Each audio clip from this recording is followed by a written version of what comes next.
welcome back to my channel. My name is Kelsey and I'm here today to start my thrillathon vlog.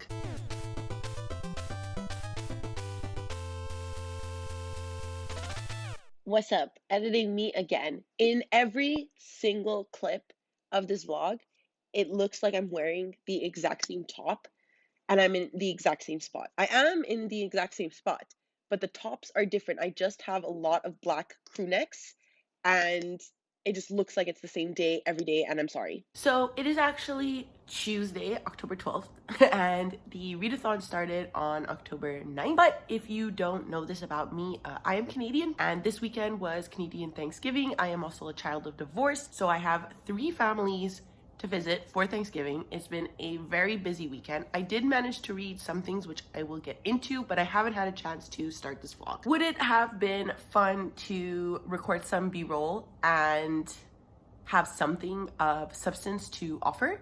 Certainly, but alas, I did not. And we're just gonna have to deal with it. So I guess right now we will go through my TBR. I will put a graphic of the bingo board right here and we'll go over what I will be reading for this readathon. The first prompt is to read a scary book, and for that I am reading Salem's Lot by Stephen King. This is Stephen King's take on the vampire genre. It's not in this book, but I am listening to it on audio, and in the audiobook Stephen King goes over the idea that he wanted to write a book about vampires, or at least dip his toes into this genre. And this follows a author named Ben Mears who moves back to his childhood town of Jerusalem's Lot, and he wants to explore the Marston house, and this is a like haunted house of the town where the kids were scared to go in and people have died in it and blah blah blah. So in regards to an update for this book, I am 200 pages into it. Much like with other Stephen King books, the first like 100 to 200 pages is a lot of world building or like expansive discussions about the small town that we're in, so we kind of understand the characters and the role that they play in the book. And the town of Jerusalem kind of works as a character. As we were told at the beginning of the book, Salem's Lot, or the town of Jerusalem's Lot, has become a ghost town, and this is kind of, I guess, the story of how it happened. So yeah, so far so good. Very Stephen King, very, I don't know how else better I can describe this. I am also using this for a couple of other prompts, which we will get into when we get there. The next prompt is to read a mystery, and for this I will be reading The Chocolate Chip Cookie Murder by Joanne Fluke. Like I mentioned in my TBR video, I have read this series, and it's just a cozy murder mystery series that follows a woman named Hannah who owns a bakery shop, and the series starts off because the person that she buys her milk from is found dead inside her bakery, and she's kind of swept into these mysteries. So this is the first book. I haven't read this book in probably like 15 years, so I'm very excited to pick it up again and like fall back into the cozy mystery vibes. The next prompt is to read a paranormal. I originally had Bridge of Souls by Victoria Schwab on this list, but if I don't think that I can make it, I will be reading Paranorthern and the Chaos Bunny, a Hopcalypse, one or the other. It could be. Bridge of Souls is the 3rd book in the Cassidy Blake series written by Victoria Schwab. This follows a young girl named Cassidy who is the child of these like ghost hunters, and they have their own show where they travel to these haunted cities in order to explore and debunk the ghosts that live within these towns. Little do they know that their daughter actually was on the brink of death at a certain point, and now because of that she's able to actually see ghosts. The writing is fairly big. I do think I could possibly read this in one day, but if I can't, like I mentioned, I will be reading Paranorthern. This is about a young witch named Abby who on her fall break wants to help her mom's magical coffee shop, and she wants to play games with her 3 best friends, a werewolf, a pumpkin head, and I believe a ghost. Yes. One day Abby and her friends end up opening a portal to a land of these like evil bunnies, and the story takes off from there. I think this looks so cute. I'm really inclined to read either or, so we'll see how the week goes, or the rest of the week goes. There's only like 5 days left, I believe. The next prompt is to read a book that you've been putting off, and for that prompt I have Battle Royale by Kashun Takami. This is a book about a Japanese junior high class who are taken as a part of Japan's ruthless authoritarian government, and they are taken to this island in order to pick each other off one by one until one of them is left standing. So this is a movie I watched a long time ago that I don't remember at all. This is a book that I've been really wanting to read. I wanted to squeeze it in this week. I do want to focus it. I have not been focusing on it, but this is like my #1 priority this week. I will definitely be starting it today. The next prompt is to make a hot drink, and while I do that, I will be listening to Salem's Lot on audio. The next prompt is to read a slasher, and for that I will be reading Battle Royale. Before you come for me, people who have read this book have told me that it counts as a slasher, so I'm doing it. I don't care. I am co-hosting this readathon. I can make the rules. The next prompt is to read a thriller, and for that I will be reading Things Have Gotten Worse Since We Last Spoke by Eric LaRocca. In fact, I have already finished this book and I ended up giving it a 3.5 stars. This is a book about two women who meet on an online chat room in the early 2000s, mostly because one of the women wants to sell this antique apple peeler that she received from her grandmother and she can't afford rent. The two women intertwine into this manipulative relationship that's like kind of BDSM-y, and the story takes off from there. Much like my problems I have with a lot of novellas, I think this book was far too short for what it was promising. I think were this book to have an extra couple of pages, we could have really developed the relationship, developed the goriness of this master sub relationship that they had going on, because I feel like it jumped so drastically from one character doing minor things to please the other character to then it developing into this like gory, nonsensical situation that I think could have really worked and could have been really spooky were there to have been a better transition between the two periods in the relationship's life. I still think it's a really good book. I still think it's really creepy. I would recommend it simply because it is 114 pages and a lot of people on Goodreads have been reading this 5 stars, so I am clearly the outlier and I would still recommend it. I still think it was good. The next prompt is to read a book out of your comfort zone, and for that I am reading The Cabinet by Eun Kim. The reason for doing so is because this was pitched as a kind of short story collection or a bunch of short stories within one collection. Now that I'm reading it, it reads more like a slice of life kind of situation where yes, each individual chapter is about something else, so I understand the reference to short stories and the fact that it can be short stories. The reason I picked it for this prompt is because I don't really read short story collections that often. It is definitely something outside of my comfort zone and I am enjoying it so far. I am 150 pages into it, so I'll only be continuing from there. It is a fast read. I am enjoying it so far, especially because of that slice of life shit. I love like weird books that are like slice of life, like that kind of integration between like a contemporary setting with this like magical superhero kind of sci-fi situation. And then the last prompt is to go for a walk, and for that I will also be reading Salem's Lot because it is my audiobook for the week. So I have a pretty hefty TBR. I'm hoping that I will get everything done. So far I'm 1 book in. I'm a little bit nervous about that. I'm wondering if I should kind of read one of these today and like tackle another book.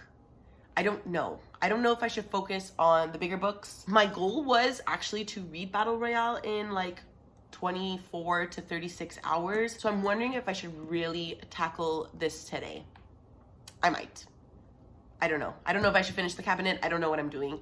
I will let you know. So even though in the last clip I mentioned that I was going to make a hot drink and listen to Salem's Lot, I want to make a pumpkin spice drink.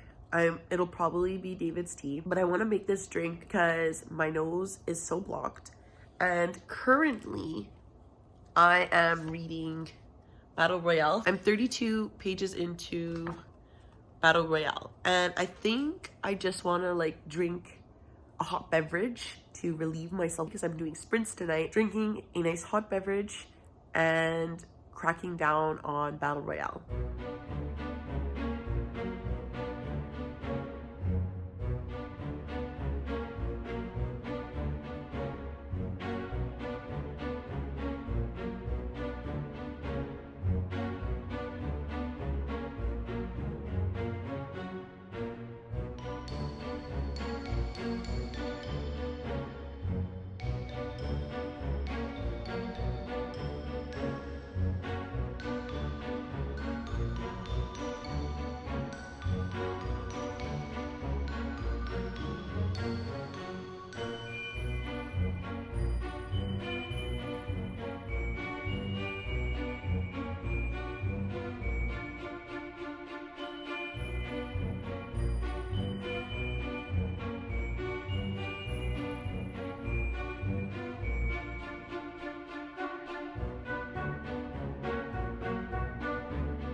So I have a little update about how my day is going. I am currently 104 pages into Battle Royale.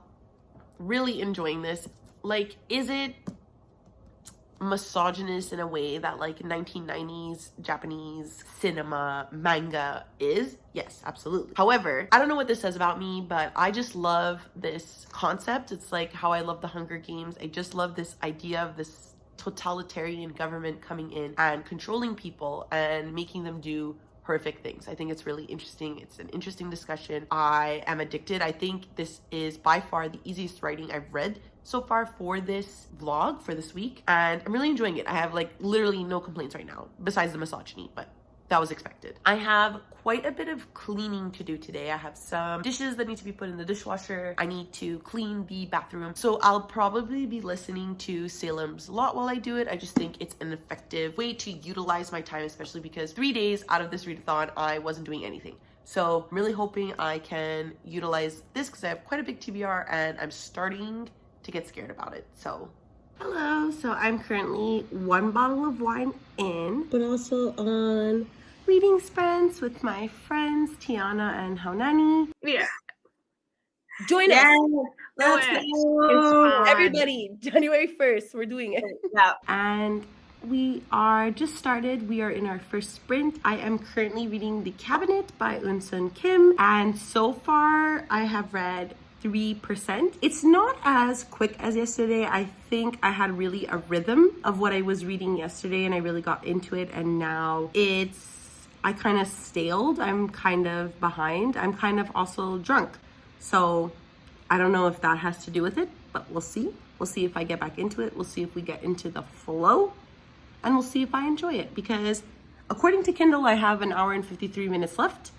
So maybe I could finish it tonight. We'll see. We'll see how it goes. Hello, welcome to another day of the vlog. I don't know why I'm singing. That was really weird. But yesterday I did get another 150 pages into The Cabinet by Eun Kim. And I don't know if it's because I was drunk. I'm pretty sure I mentioned this yesterday. But I just haven't been feeling this middle portion of the book. I have 100 pages left. I will try to crack down on them today because I am taking the bus later and I just want to take my iPad on the bus. So I'll probably take Battle Royale to read some of this, and then I will definitely be listening to this when I walk, which is another one of the prompts, to my work Sankaset. Even though I'm on vacation, I still want to drink with my coworkers. So we'll see how that goes. I don't think any of the co-hosts are hosting sprints right now. I could be wrong. I don't think so. So I'll probably be watching an old sprint, and I will be making maybe a tea, and because we're going out to eat also, I kind of want to have like an empty stomach to eat, so I can eat all the food for free on my company.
Wow, I look hungover.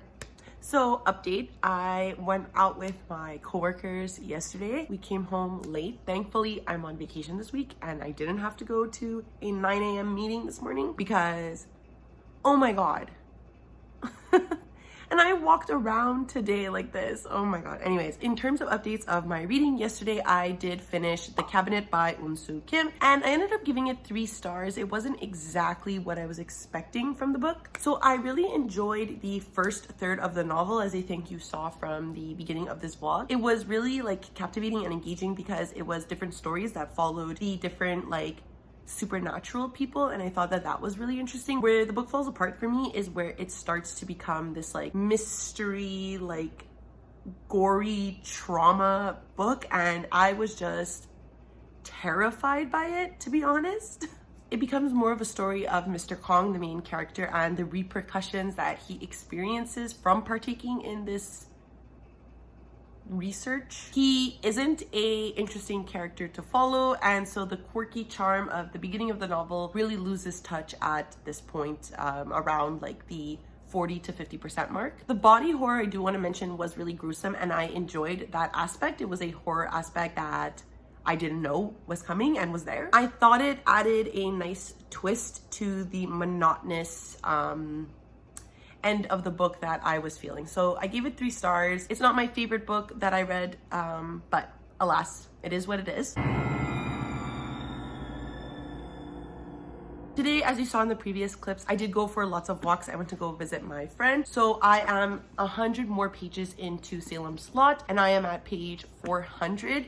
So far, this is good. I don't think it's my favorite Stephen King, but the atmosphere is what's really spooky, and it has been creeping me out. Being home alone, reading this book is not fun, I have to say. Just because, like, the whole point of the story is that these people can't hear the vampires, or the vampires are able to, like, convince them to let them in, utilize their fear or love of the dead individual to allow for the vampires to come in and therefore take over. So it's been really creepy being here alone. People have just moved upstairs of my condo as well, so they make a lot of noises, and I'm not shy to say that it makes me jump. It makes me scared. Much like with Stephen King, a lot of the first part of the book is always like world building, not like useless information, but a lot of it is like developing the town and the people within the town, so you feel like you're a part of the town. You feel like one of the gossiping moms or whatever. Now that we're in the last like 250 pages, I know that shit's gonna go down. So I'm very excited to listen to it, but at the same time, I'm like really scared. And then my plan to read Battle Royale in one day did not happen. I'm still on page 225, still really enjoying this. I just haven't had time to bucker down on it. And for that reason, I think I'm gonna change my TBR a little bit. So I had already mentioned that I might read Paranorthern instead of Bridge of Souls. So I might do that, especially because I'm getting a tattoo tomorrow. So I'm like really running out of time to read things. I might read this just because it's a graphic novel. They're both middle grade, but I think as a graphic novel, I could probably finish this first, and also it's a Canadian author, so I just love to support Canadian authors. And then instead of reading the Chocolate Chip Cookie Murder for a mystery, and I'm gonna switch it for Goldie Vance Volume 1 by Hope Larson, just because I've heard really good things. I know it's like a cute little mystery graphic novel, so I'm pretty sure I'm gonna enjoy it. And that way I'm less stressed and I could really focus on finishing Battle Royale and Salem's Lot. There's your update for today. I will probably start cooking. I think I'm gonna get the rice cooker ready, and we'll see how the day goes. Hello, I'm here for the daily update. Today, I was actually quite busy. I don't know if you could see, but I went to get a tattoo today. So it was a pretty eventful day. While I was waiting for my other friend to get a tattoo, I read Goldie Vance Volume 1. This is by Hope Larson, and it follows a young girl named Goldie who lives and works at the hotel that her father manages. But on the side, Goldie really has this fascination and passion for detective work, and she utilizes this ambition to help the on-site detective. It does take place in the 1950s. I don't know if this is something that happened at hotels in the 1950s. I don't know if it still happens. But that's the situation that we are put in. And basically in this installment, Goldie has to find a lost locket and a lost scientist in order to solve the mystery of the day. Unfortunately, while I did find this book to be really cute and the art was really nice, I ended up giving it a 3 stars. The idea of this like modern youth Nancy Drew, even though this book takes place like around the time Nancy Drew also took place, I think younger audiences having their own Nancy Drew is a cute idea. Like I said, the art style was really vibrant and fun, and it makes the novel feel more welcoming to younger audiences. I really liked Goldie Vance as a character. I found her funny and really ambitious, like I mentioned, and it's nice to see that in a young female character. And also she has a relationship with a girl named Diane, and I think that that's really sweet and wonderful representation for kids to see. My biggest problem with the book is the mystery itself. It really tiptoes around this idea of a German scientist escaping Russian soldiers and transferring his scientific research to an American team. And that just seemed too close to me to Operation Paperclip. If you don't know what that is, it was when the American government hired Nazi soldiers and Nazi scientists to work for them between 1945 until a specific other time, and I believe it had something to do around the space race. So that aspect of the book made me really uncomfy. I don't know if Hope Larson was discussing that in any way or bringing it up or even realize what she was doing. I have no idea. It seems too close to that concept for Hope Larson not to have known what she was doing, and that made me really uncomfortable. And when I finished the book, I just didn't end up enjoying it as much because the basis of the mystery was so around this topic that I think is too sensitive to have brought up so nonchalantly in a graphic novel. Like, it's to the point where I don't even understand why it was even the background to the story. So regardless, I gave this a 3 stars, but this one does satisfy the read a mystery prompt on the bingo board, so I have completed that. And I have currently read 80 pages of Battle Royale today, so I'm at page 480. I would like to complete this today if I could get another 100 or so pages in and knock this one out. That would be great too. For this, I am really enjoying it. Like, there are instances of misogyny in here, and I think they are somewhat tackled correctly. Like, the characters who are overtly misogynist and overtly narcissistic do die, and they do die pretty gruesome deaths. And while some of the women in this book also can fall under like submissive undertones, I think the overall theme of the book is really prevalent and heavily discussed. I'm very fascinated by the world, by the characters that are left. The 2 villains in this book I think are really interesting. The girl more than the guy. Obviously, I just love villains, so that's the reason why I gravitate towards them more than like the good guys. But obviously the good people in this book are nice to see, as well as like a contrast between the 2 evils. I don't know, I'm just really enjoying this. I'm really surprised. I've been tabbing every time someone dies just so I can like keep up with what's happening, and I'm really enjoying it. I think I could finish this today if we don't do anything tonight. We'll see how it goes. I'm hoping so, and I will update you if I do.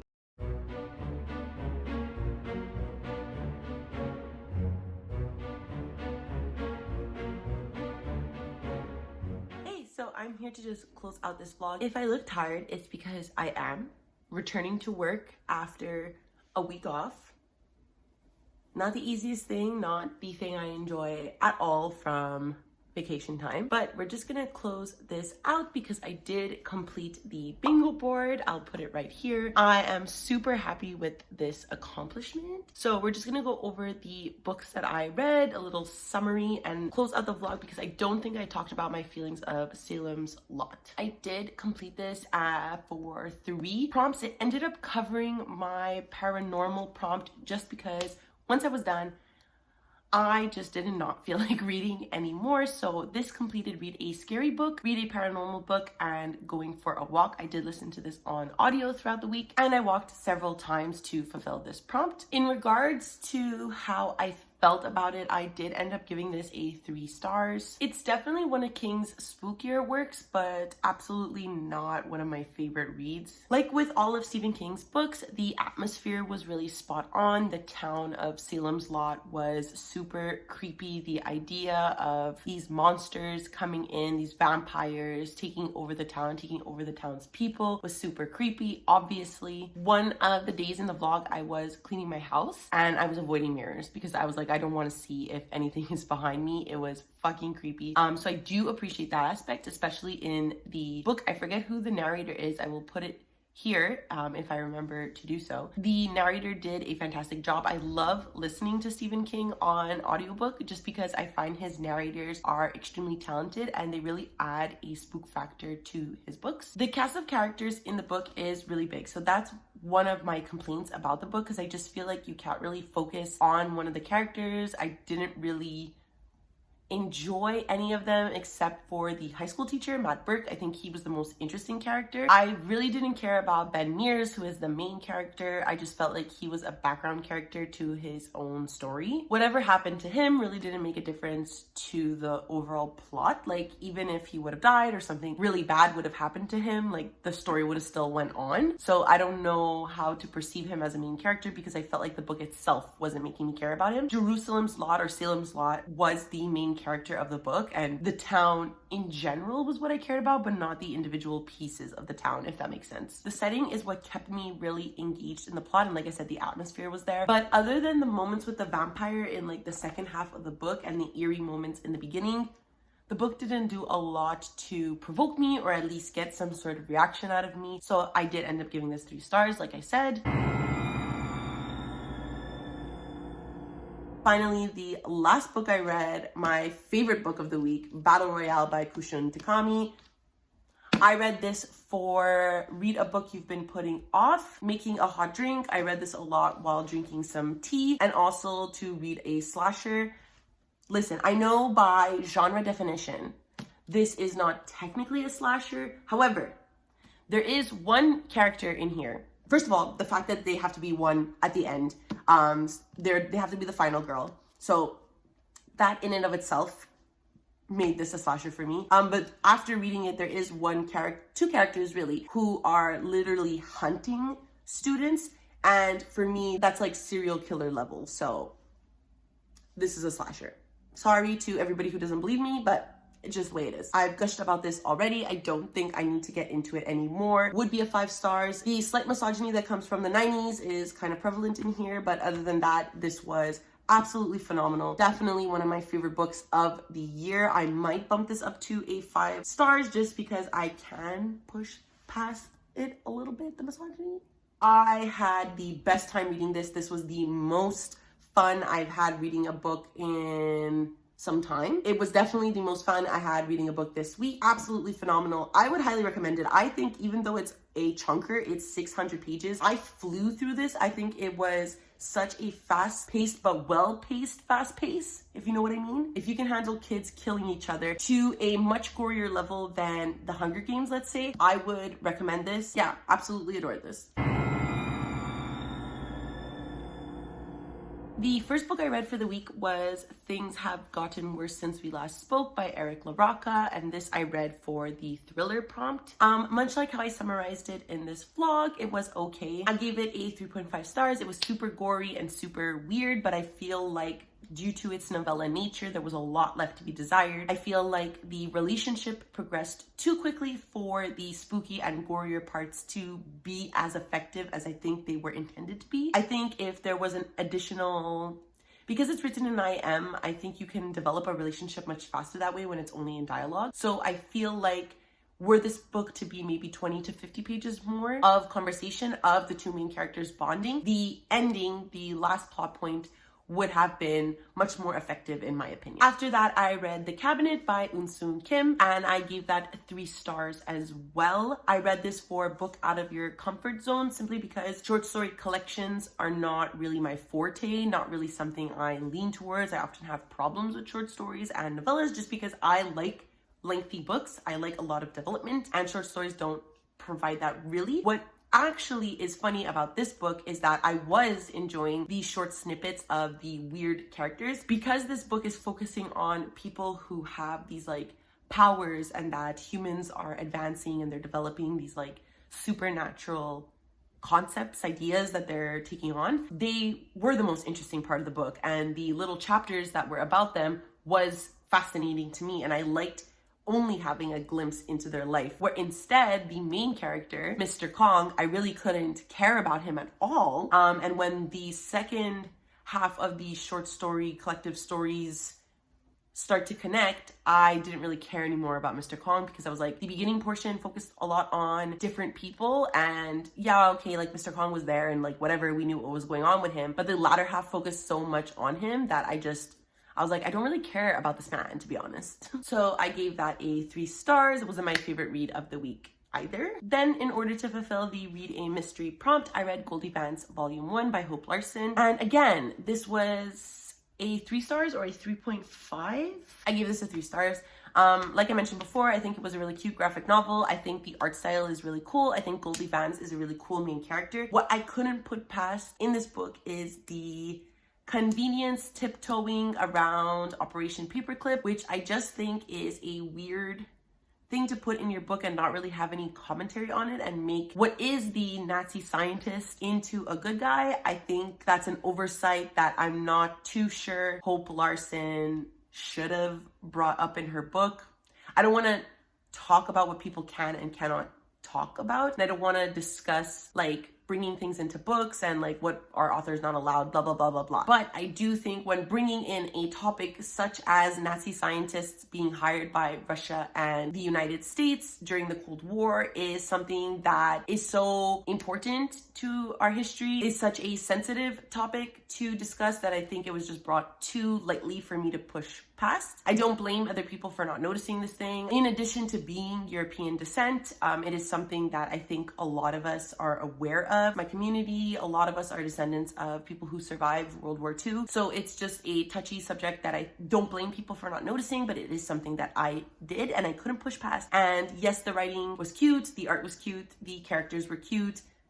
That is something that is so ginormous that I do not understand how it was touched upon lately. It makes me even apprehensive to continue the series. I don't know if I mentioned this in my review. Tiptoeing around that subject just makes me a little apprehensive to continue the series, so we'll see if I do in the future, but it's not something that was so amazing that this was the only minor thing that I would really want to read the next issues. It was okay regardless of that, so that's it. Those are all the books I read for the thrillathon. I will leave the links down below to all of my lovely co-hosts for this week. This was really a joy to co-host. I know that we are hoping to do it every year, so if you would like to participate next year, I do think it's going to be annual, so this is really exciting. Thank you to everybody who participated. I hope you had a lot of fun. If you would like to follow me on any of my other social medias, I do leave a link down below to my Twitter, Goodreads, and Instagram if you would like to follow me there. And if you would like to support my channel, don't forget to like, subscribe, and ring the notification bell. Obviously, it does wonders for my channel, but it makes me feel really good too. And that's it. I don't know how to end these things. I hope you enjoyed this video. I guess I will see you next time. Okay, bye.